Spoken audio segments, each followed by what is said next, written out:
Dans un mois, le château d'Amboise vivra un événement majeur, l'inauguration de la chapelle Saint-Hubert restaurée, sépulture de Léonard de Vinci, lequel vivait juste à côté au Clos Lucé à proximité de son commanditaire le roi François Ier. Moins imposant que le château de Chambord si emblématique du règne de ce grand roi de la Renaissance, le château d'Amboise est une demeure élégante des bords de Loire où l'histoire de France s'est jouée, dont l'accident qui coûta la vie,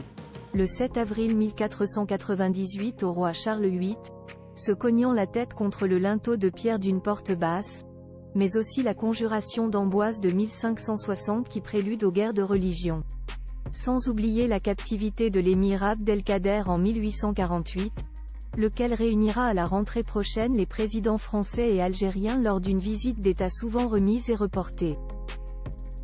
Publicité. La dernière visite du président de la République française,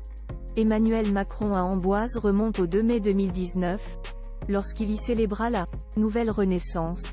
avec le président italien Sergio Mattarella pour le 500e anniversaire de la mort de Léonard de Vinci.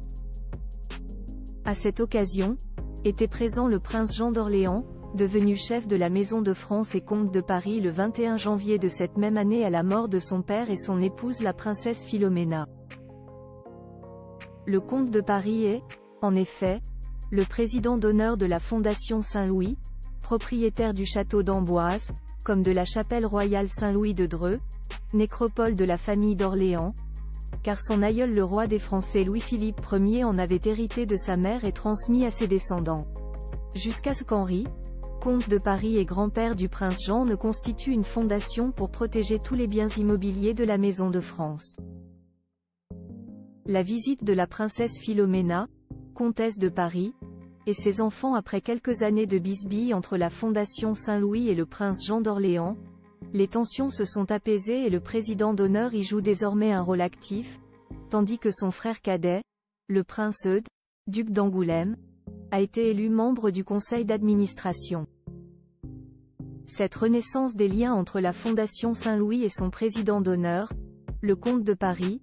a été célébrée par une visite de la princesse Philomena, comtesse de Paris,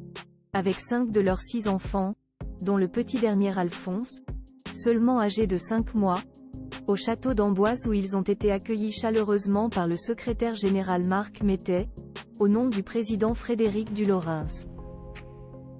À cette occasion, la présidente de l'association Isloire d'Amboise, Juliette Dussaillant-Capdevielle a costumé les princesses Antoinette, Louise Marguerite, Jacinthe et le prince Joseph selon la mode de la Renaissance. Tous ont pris la pose dans la majestueuse salle des États, dite salle du Conseil, où l'on retrouve en décoration sur les piliers les fleurs de lys royales de Charles VIII et les mouchetures d'hermine de son épouse Anne de Bretagne. Chaque été, les mercredis et samedis de juillet et d'août, l'association Isloire d'Amboise anime les spectacles nocturnes estivaux interprétés par plus d'une centaine de bénévoles de la ville et de ses environs. Heureux de retrouver ce lieu d'histoire lié à leur illustre famille, les jeunes princes de France ont pris plaisir à déambuler dans ce château d'Amboise emblématique, auquel les tours cavalières donnent une silhouette singulière au-dessus de la Loire, qui raconte autant les rois de France de la Renaissance que la vie de leur plus proche ancêtre le roi Louis-Philippe Ier au XIXe siècle. Petit clin d'œil de l'histoire, le comte et la comtesse de Paris feront les honneurs du château le 15 juin à la ministre de la Culture Rachida Dati, elle qui les avait mariés civilement le 19 mars 2009 à la mairie du 7e arrondissement de Paris.